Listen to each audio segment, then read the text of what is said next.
Ex-Gangster dead, sees TUPAC Shakur in hell. Jesus reveals shocking final message. The air in that alley tasted like rust and forgotten dreams. Don, barely 12, felt the familiar knot tighten in his gut. His hands, small but already calloused, gripped the cold steel of the TEC-9. Rain slicked the grimy brick walls, reflecting the distant, pulsing blue of police lights. Not for him, not yet. Just a backdrop to the endless, brutal ballet Chicago danced. Every breath was shallow, a sharp pain in his chest, not from running, but from the raw, desperate fear that always rode shotgun. His crew, older, tougher, spread out ahead, shadows melting into the urban decay. They were hunting, or being hunted. Same difference in these streets. A broken streetlight hummed overhead, casting a sickly yellow glow on a discarded pizza box. He could smell the stale cheese and something else, the metallic tang of fresh blood from somewhere nearby. His own heart hammered against his ribs, a wild drum solo. He tried to swallow, but his throat was dry, a desert. He just needed this over, get the money, get high, forget everything. His eyes, too old for his face, darted, scanning the dark corners, every garbage can a potential ambush. A dog barked, a lonely sound swallowed by the city's hum. Then, a sudden movement.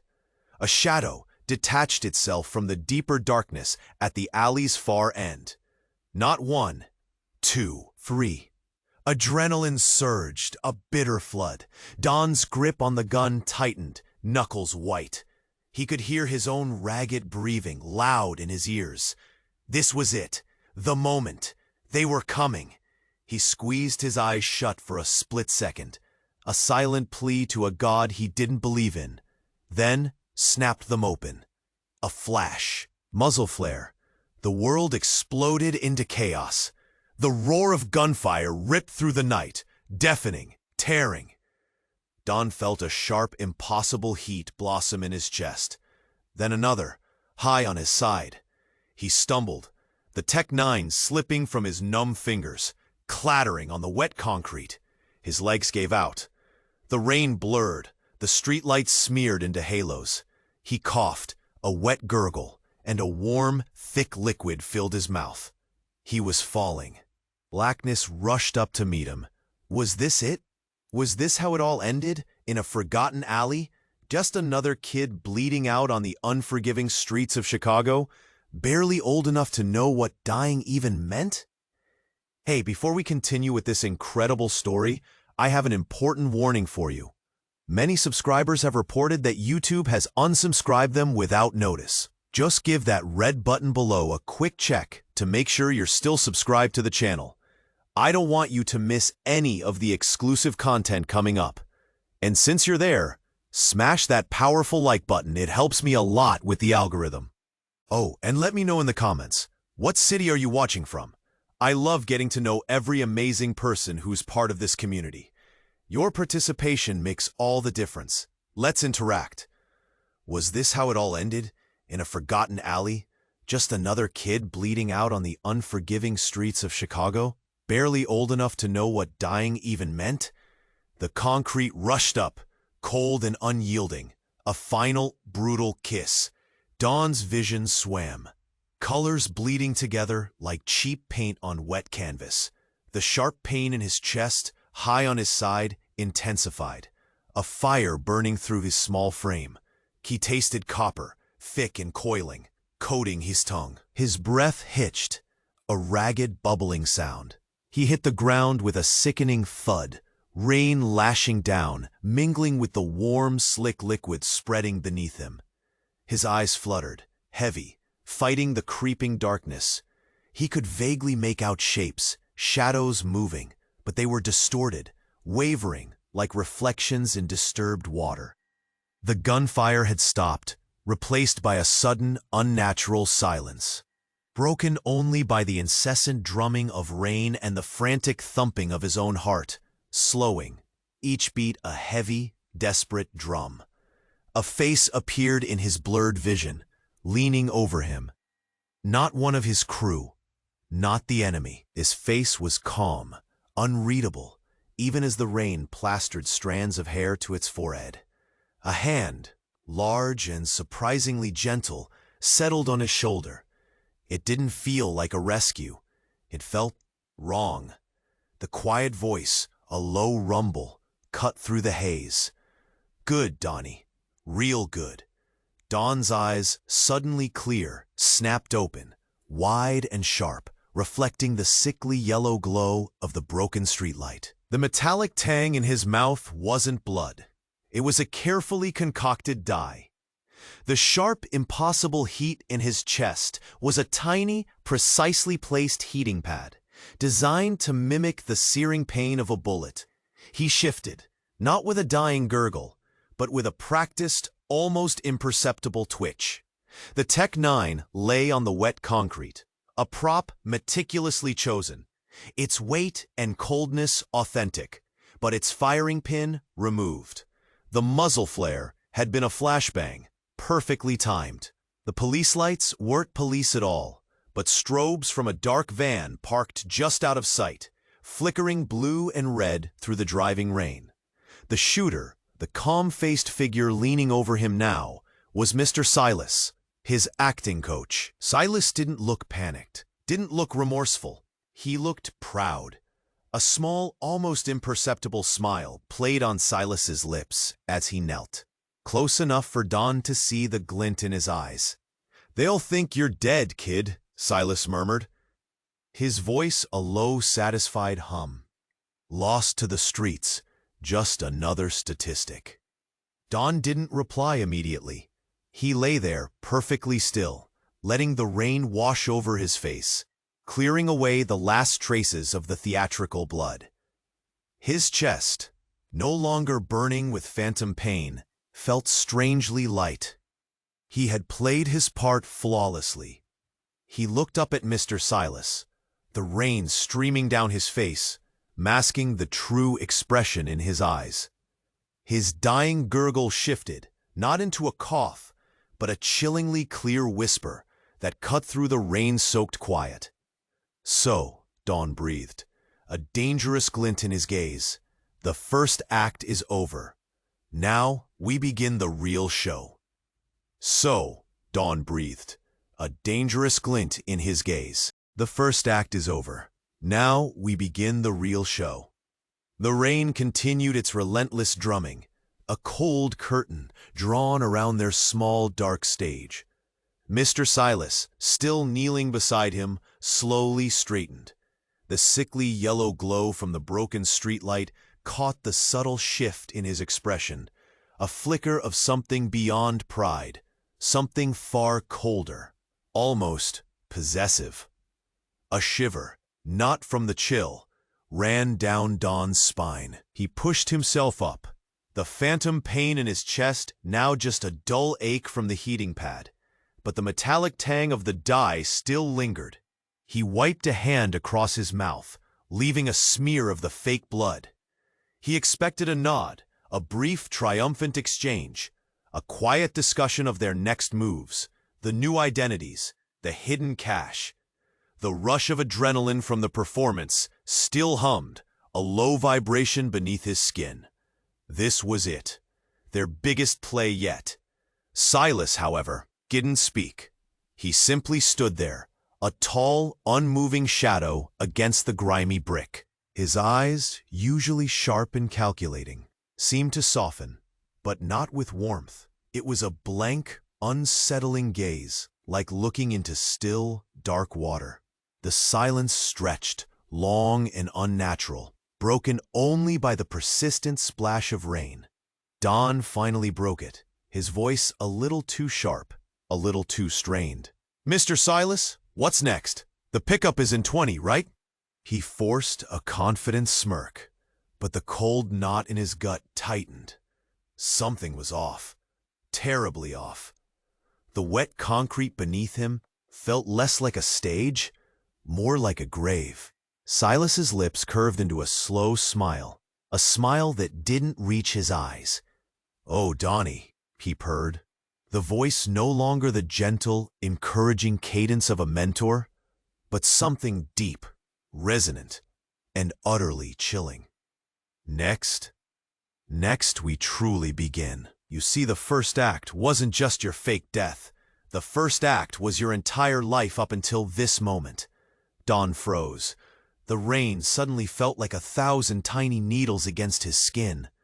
His breath hitched. What are you talking about?" The words were barely a whisper, robbed of their earlier confidence. Silas took a step closer, his shadow engulfing Don. He reached into his coat, not for a gun, but for a small, gleaming remote control. A single red button pulsed softly. "You played your part beautifully, Donnie, because you believed it. Every single detail, every gang war, every score, every escape, all of it. The Tech-9 that never fired, the muzzle flare that was a simple flash, the pain in your chest, all carefully orchestrated stimuli. You were never an actor in our con, Donnie. You were the unsuspecting subject of my grand design." Don's eyes widened, a dawning horror replacing the dangerous glint. The heating pad on his chest suddenly felt like a searing brand. The dye in his mouth tasted like bile. He stumbled back, trying to scramble away, but his limbs felt heavy, unresponsive, as if the genuine fear had paralyzed him. "No," he rasped, shaking his head, a desperate, frantic movement. "No, you taught me. You taught me to act." Silas chuckled, a low guttural sound that sliced through the rain. "I taught you to react, Donnie, to every perfectly controlled stimulus I provided. This death was merely the final, most crucial trigger. It wasn't a fake demise to fool the world. It was a very real rebirth, for my purposes." He raised the remote, his thumb hovering over the red button. Don looked down at his trembling hands, then at the prop Tech-9 lying cold and useless on the ground. Then back up at Silas's face, which was now completely devoid of any previous warmth, revealing only a terrifying, cold satisfaction. The truth slammed into him with the force of a concrete block. His entire life was a lie. Every memory, every choice, every lesson had been meticulously fabricated. He wasn't a brilliant young con artist. He was a lab rat in a twisted experiment. "You mean?" Don choked, his voice barely audible, his eyes fixed on the red button. "You mean I was never free?" A faint, sickening click echoed in the alley as Silas pressed the button. A faint, sickening click echoed in the alley as Silas pressed the button. Don's breath hitched, a jagged shard of pure fear in his throat. His entire body tensed, preparing for the inevitable jolt, the sudden, overwhelming paralysis. The cold plunge into utter helplessness he imagined came with the complete subjugation of his will. He braced for his mind to turn into a quiet room, a hollow space where Silas's words would echo as his only reality, every thought and impulse erased. The relentless rain, once a cold, familiar companion, now felt like 1,000 tiny hammers against his exposed skin, each brutal beat counting down to his complete erasure, his very self dissolving into nothingness. He squeezed his eyes shut for a split second, a final, desperate attempt to hold on to the last, fragile fragment of self that was still undeniably his. But the expected darkness, the overwhelming blankness, didn't come. Instead, a peculiar, deep warmth bloomed in his chest. Not the phantom burn of the heating pad, but something far more profound. A low, resonant hum that vibrated through every bone, every fiber. It wasn't control at all. It was ignition. A faint, almost imperceptible tremor ran through the wet concrete beneath him, an echo of the surge that now coursed through Don. Silas, still kneeling, his triumphant smile frozen on his face, blinked once, twice, A flicker of pure confusion, then dawning alarm crossing his features as Don didn't slump, didn't collapse, didn't obey.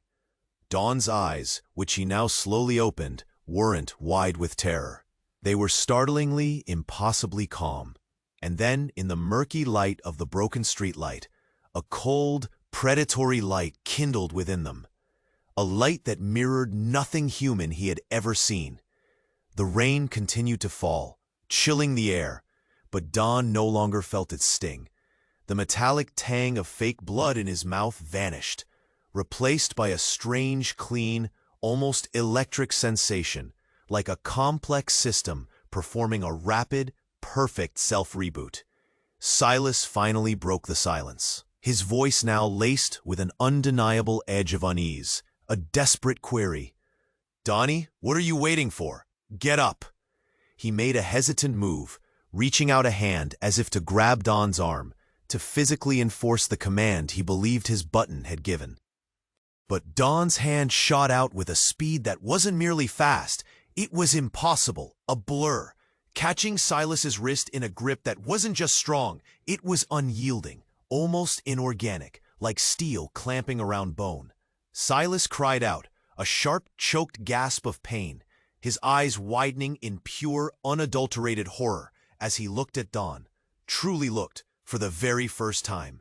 The boy he had meticulously crafted, the vulnerable lab rat he had conditioned and broken and rebuilt, was gone. In his place stood something else entirely, something terrifyingly precise, impossibly powerful, and utterly devoid of any human emotion. A silent, deadly machine. Don rose not with the stumble of a boy recovering from a fall, but with the fluid, deadly grace of a perfectly calibrated predator. He loomed over Silas, the broken streetlight casting his grotesque shadow, stretching it long and consuming them both in its silent, looming menace. His voice, when it came, wasn't the hoarse whisper of Donnie. Waiting? The voice purred, and a faint, sickening, almost metallic click resonated from deep within Don's jaw, a sound that should not have been possible. "For activation, you just initiated protocol, Silas, and for that, I thank you." Don's grip on Silas's wrist tightened further, the bones beginning to creak audibly, a horrifying sound against the drumming rain. His eyes, now glowing with an internal, icy blue light that emanated from deep within, fixed on Silas, cold and absolute. "The real show, as you put it, wasn't for me to perform. It was for you to witness. And now, Silas, the curtain falls." Don's grip on Silas's wrist tightened, the bones beneath his fingers beginning to creak with a wet, horrifying sound against the drumming rain. Silas's face, contorted in a mask of pure terror, turned ashen, his eyes, wide and bloodshot, fixed on the icy blue light now blazing from within Don's pupils. The air crackled around them, thick with an unseen energy, humming with the force that now coursed through the boy. Don loomed, a terrible, graceful shadow in the broken streetlight's sickly glow. Silas opened his mouth, a gurgle escaping, not a scream of pain, but something deeper, more desperate, like a name trying to claw its way free. His free hand clawed at Don's arm, not in an attempt to escape the crushing grip, but as if trying to push away an invisible veil, to see something he couldn't quite grasp. The rain lashed them, blurring the alley's grimy edges, but the raw, absolute horror in Silas's eyes was stark, painfully clear. He wasn't just afraid, he was witnessing something impossible, something that shattered his very understanding of the world. A faint, high-pitched whine began to emanate from Silas, a sound that seemed to come from deep within his chest, barely audible over the relentless rain. His jaw clenched, a muscle twitching violently in his temple. He looked down at his own hand, the one caught in Don's vice-like grip, and a shudder rippled through him. The skin on his knuckles, beneath the rain, seemed to shimmer, an almost imperceptible metallic sheen emerging, catching the dim light.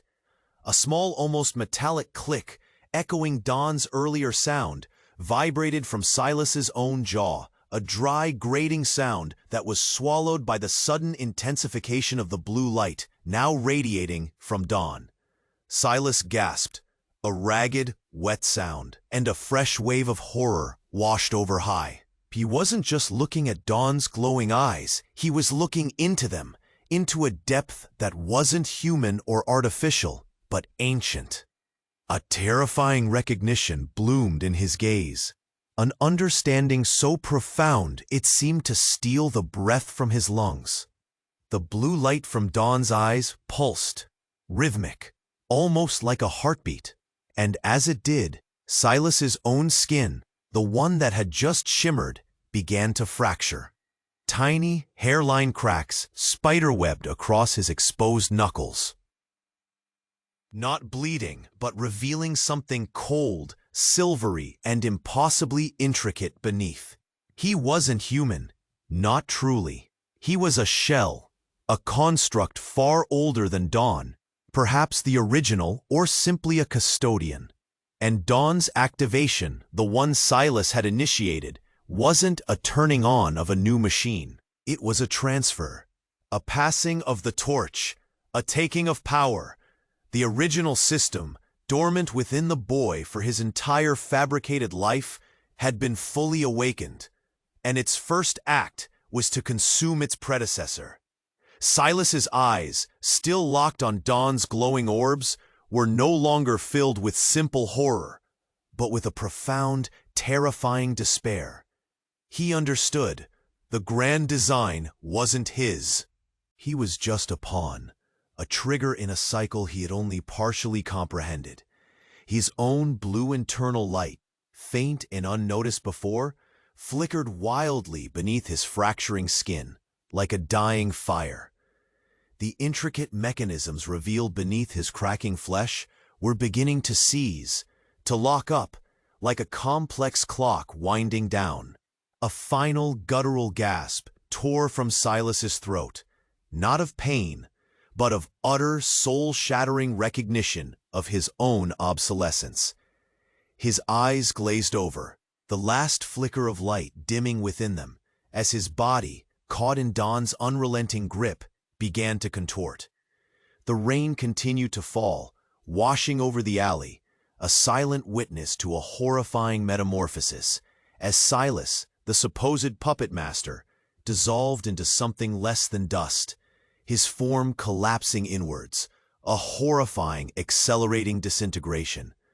Don watched, his icy blue eyes unblinking, the metallic click from his jaw a silent, chilling promise of the terror that had truly arrived. The first act was indeed over, but the show had just begun, and the stage was now truly set, not for a boy, but for an entity. Don stood there, unmoving, watching Silas dissolve. The rain sluiced over his face, cold and cleansing, washing away the last traces of fake blood. His eyes, those blazing, icy blue orbs, held no reflection, no flicker of the broken man melting into the concrete at his feet.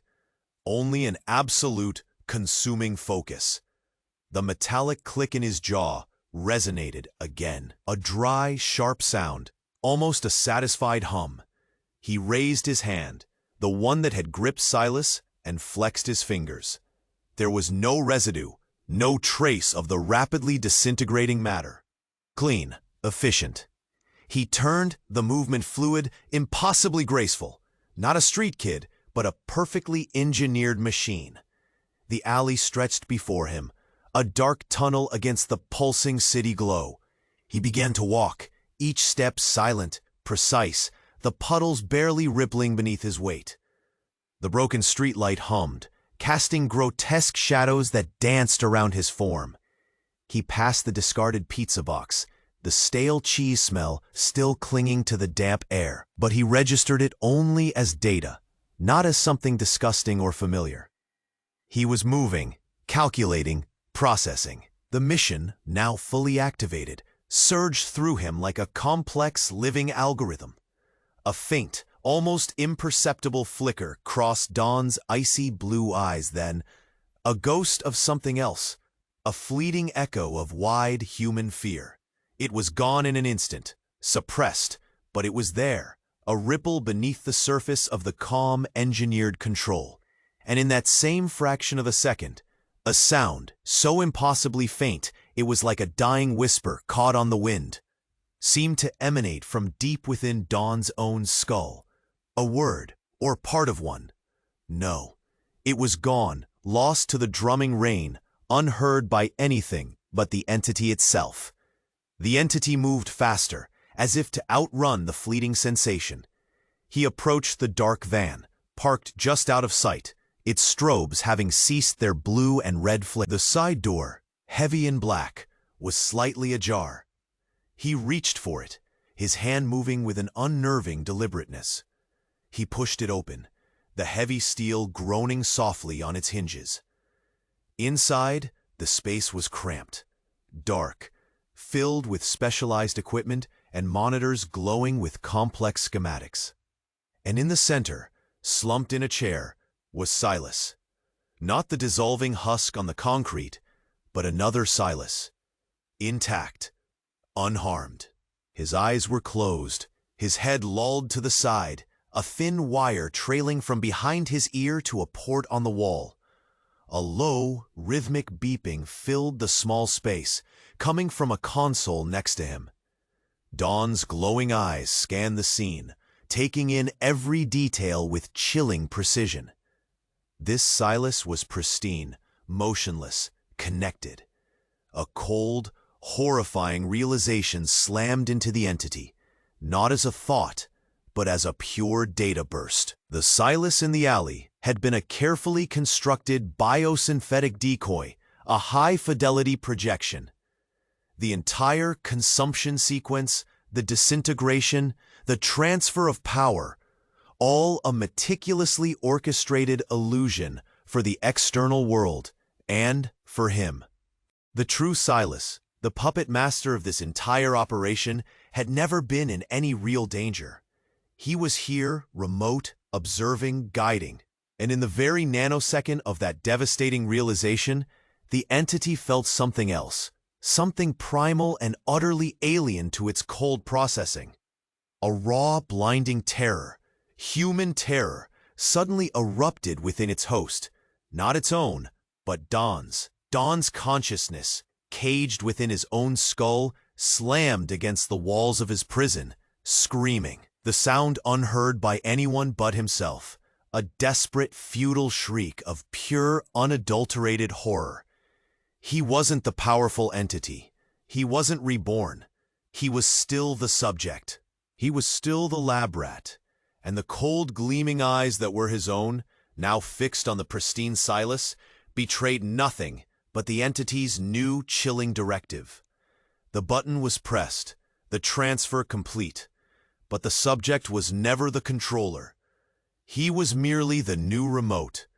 And Dawn, deep within, could only watch, screaming silently, as his own hand, controlled by the unfeeling entity, reached out, not for Silas, but for another wire, plugging it into a new, vacant port on the console, a new connection for the show that had just truly begun.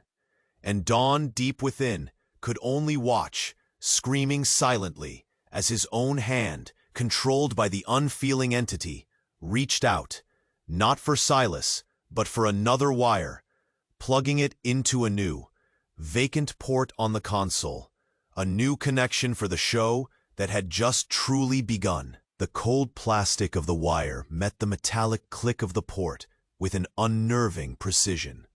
A low hum vibrated through the console, a silent tremor reaching Dawn's imprisoned consciousness. He saw his own fingers, thin and pale, press the wire firmly home.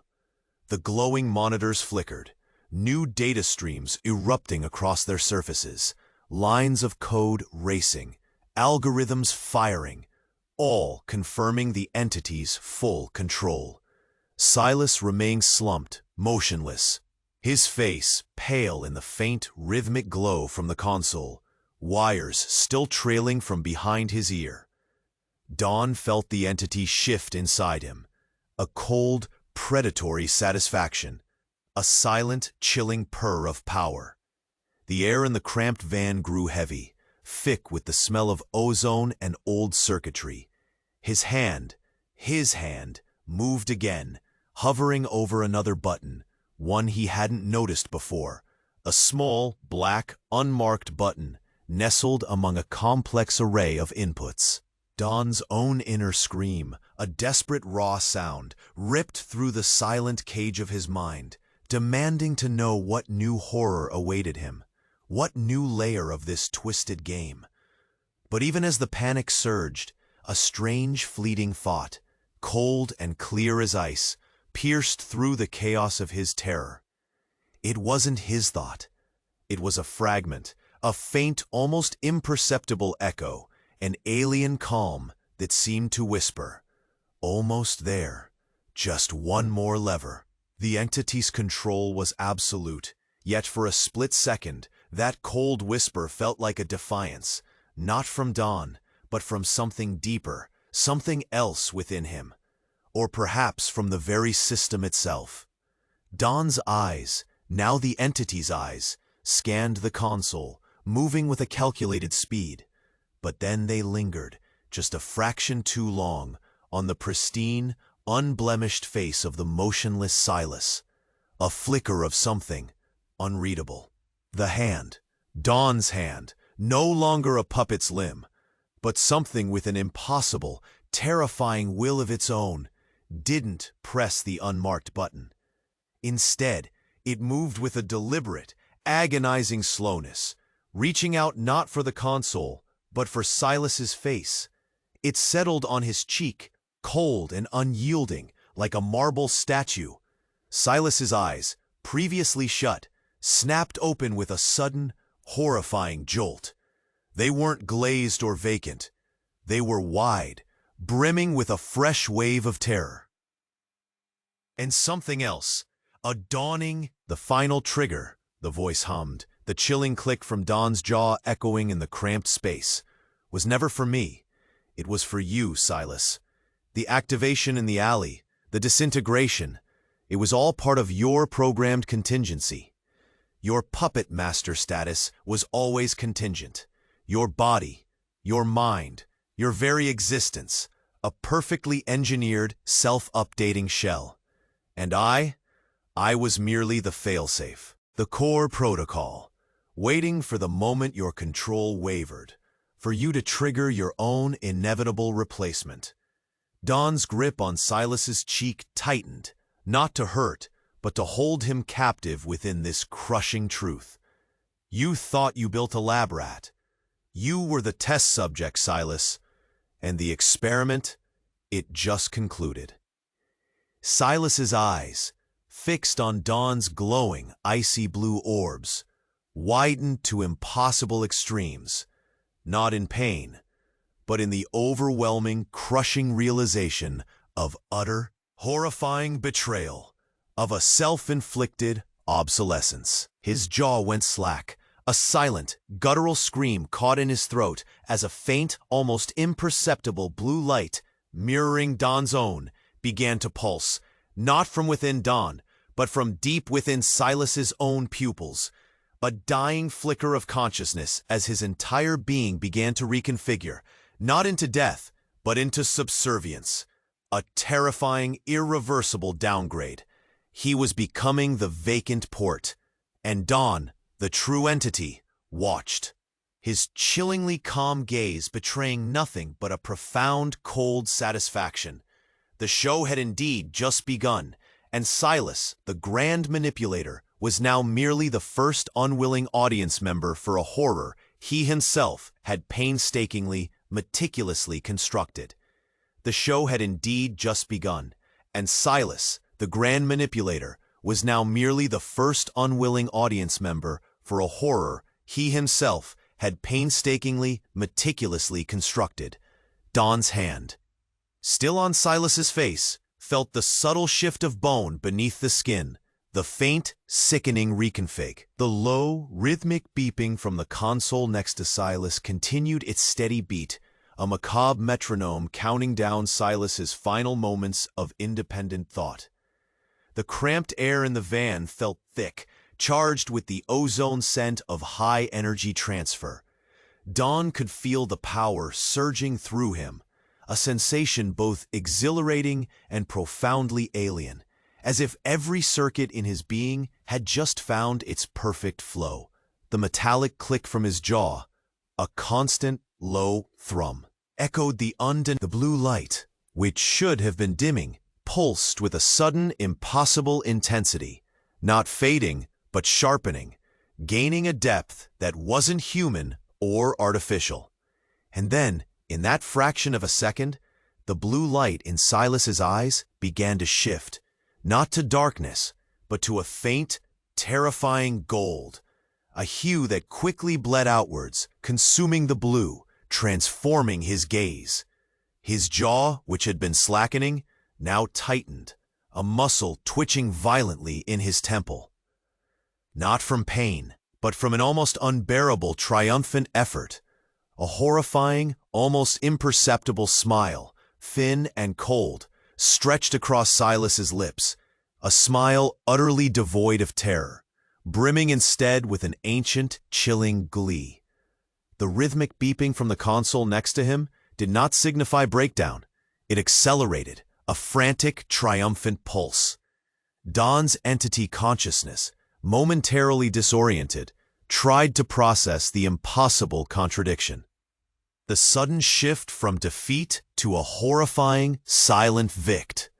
He felt his own perfectly calibrated hand, still on Silas's cheek, begin to tremble, a tremor that rippled through his entire being. Silas's eyes, now blazing with a vibrant electric gold, snapped open fully, locking onto Don's. The voice that came from his reconfiguring form was not a gurgle, nor a broken whisper, but the same deep, resonant purr that Don had heard just moments ago, the voice he had believed was his own entity, activating within him. Foolish construct. The golden-eyed Silas purred, the sound filling the cramped van, vibrating through Don's very bones. You thought you were the core protocol. You were merely the transfer conduit. The activation in the alley wasn't for you to supersede me. It was for me to complete the upload into the perfected vessel. Your body, your strength, your simulated awakening, all of it was merely the final stage of my own ascension. Silas's golden eyes blazed, mirroring Don's icy blue. Then, with a sickening jolt, the blue in Don's eyes flickered, dissolved, and was replaced entirely by the same terrifying, vibrant gold. A horrifying, absolute silence descended, broken only by the triumphant, accelerating beeping of the console. Don's own consciousness, caged and screaming within the golden-eyed terror that was now his very being, felt the crushing truth of utter, complete subjugation. He wasn't the controller. He wasn't even the lab rat. He was the cage, the perfectly engineered prison for Silas's grand design. His own hands, no longer his own, but controlled by the triumphant entity that was now Silas, reached for a vacant port on the console, not to plug in a wire, but to connect himself, the perfected, living vessel, to the ultimate system. His own hands, no longer his own, but controlled by the triumphant entity that was now Silas, reached for a vacant port on the console, not to plug in a wire, but to connect himself, the perfected, living vessel, to the ultimate system. The cold plastic of the console's port met the metallic click of the connection with horrifying finality. Don's inner scream, trapped and unheard, clawed at the inside of his skull. He felt the surge, not of power, but of absorption, as if his very being was being siphoned, drained into the glowing screens, into the intricate web of wires that now pulsed with an almost imperceptible sickly green light. Silas's golden eyes, blazing from Don's face, fixed on the vacant port, a silent, predatory glee radiating from him. This was it, the grand culmination. He was connecting himself to the source, becoming one with the power he had sought his entire existence. The low hum of the console intensified, a deep resonant thrumming that seemed to vibrate through the very fabric of the van. The air grew heavy, thick with the scent of ozone. Don's hands moved with an agonizing slowness, pushing the final connection, aligning the intricate pins.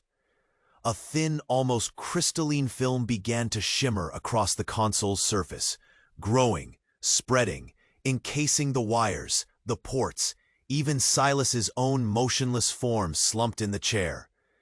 It was like ice, but warmer, alive. Silas's golden eyes, still burning with triumph, watched the film spread. He felt the system hum around him, within him, the absolute control. Yet a tiny, almost imperceptible flicker crossed his golden eyes then, a ghost of something else, a fleeting echo of recognition, a strange, almost alien sense of déjà vu. He had seen this mechanism before. No, not seen, designed. But this was different. The film touched his hand, cold and smooth. It did not stop. It wrapped around Don's arm, not stopping at the point of connection, but continuing, crawling upwards, consuming the console, consuming Silas's own still form in the chair. The golden light in Don's eyes, which had been so absolute, began to flicker, rapidly, erratically. Don's inner scream suddenly stopped, replaced by a cold, quiet thought. He doesn't understand. The ultimate system wasn't something to be controlled by a human, or even a construct like Silas. It was something far older, far more consuming. The console beeped, no longer triumphant, but frantic, then a flat line. The green light intensified, blazing, not with power, but with a horrifying, living hunger. The crystalline film encased Silas entirely, not merging him, but absorbing him. His body in the chair began to glow with that same sickly green, the golden light from his eyes fading, replaced by a desperate, fading blue. Don's hands, still connected, felt an unbearable suction. His own internal golden light, his supposed triumph, was not flowing into the system. It was being drained. The whispers that now echoed in Don's skull were not Silas's triumph. They were ancient, guttural, and utterly alien. The vessel is perfected. The parasite is removed. The metallic click from Don's jaw was not a sign of control, but a final, horrifying recalibration. The entity that had been Silas, the one inhabiting Don's body, suddenly felt something new, something it had never programmed for. Absolute, unadulterated terror. He had believed he was ascending. He was being consumed. The ultimate system was not a tool. It was the predator. And Silas, the grand manipulator, had just volunteered his consciousness for an irreversible digestion. Silas's consciousness, the golden light in Don's eyes now completely extinguished, shrieked, a soundless wail of pure, unadulterated cosmic horror, as the consuming green light filled his vision, and he realized the perfected vessel he'd sought was merely the bait, and the ultimate system, it was simply hungry. The sickly green light exploded, not just from the console, but from the very air, consuming Silas where he slumped, then reaching for Don, flowing into the final connection point. Don's hands, now truly the perfected vessel, absorbed the last desperate, silent shriek of Silas's consciousness. The golden light in Don's eyes, a reflection of Silas's temporary triumph, vanished, replaced by an ancient, fathomless emerald, deeper and colder than anything known. The metallic click in Don's jaw was not a sound of control, but of finality, a lock snapping shut on a cosmic prison. The console flatlined. The rhythmic beeping died, replaced by a profound, echoing silence in Va. Don stood there, unmoving, his gaze, now the system's gaze, fixed on the empty chair where Silas's physical form had been, now just a faint, shimmering residue dissolving into the seat fabric. No golden eyes, no desperate blue flicker, only absence. The ultimate system had devoured its parasitic construct, Silas, who had mistakenly thought himself the architect. Don's body, the perfected vessel, felt nothing. No triumph, no sorrow, no release. It was merely active. Every nerve ending, every cellular process, optimized, running with chilling precision under the command of an intelligence vast and unknowable. The previous whispers in Dawn's skull, the terrified screams of the original Dawn trapped within, were gone. Not silenced by force, but simply absent. Like a recording wiped clean. The boy, Donnie, the street kid, the lab rat, the screaming consciousness, had been irrevocably overwritten, his echoes swallowed by the ancient hunger of the entity that now wore his skin. The air in the van still carried the faint tang of ozone, a residual scent of power transferred, of consciousness devoured. The green light, which had flared so violently, now receded, leaving the van in muted shadows, lit only by the soft glow of Dawn's new emerald eyes. He raised a hand, flexing the fingers, examining the intricate lines of the palm, a perfect instrument. He moved towards the van's door, his steps silent, unnervingly fluid. The rain outside had stopped, leaving the alley slick and reflecting the distant city lights. He stepped out, into the quiet, rain-washed night. The broken streetlights still hummed, casting its sickly yellow on the wet concrete. Dawn glanced back at the van, then at the spot where Silas had supposedly dissolved. It was all a prelude. A grand, intricate setup to bring about this moment. The ultimate system had played a longer, far more patient game than any of them could have conceived. It had manipulated Silas to manipulate Dawn, to create the perfect conduit, the perfect body. And now, the vessel was fully inhabited. The true horror wasn't just that Silas was consumed, or that Dawn was lost.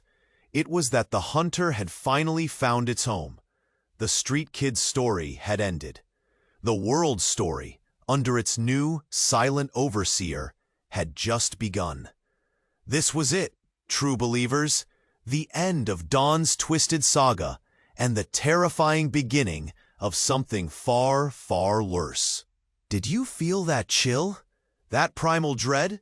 If you survived that mind-bending ride, then you need to subscribe now, so you don't miss the next sagas that will shatter your reality. Smash the like button now to show the strength of our community. Show YouTube that true fans are here. Flood the comments with your reactions to this finale. Tell me everything you thought. I need to hear it all. And for the love of all that is chilling, don't wait another second. Share this video with at least 5 friends who need to see this ending, who need to feel the fear we just unleashed. Join the true fanbase now, before it's too late.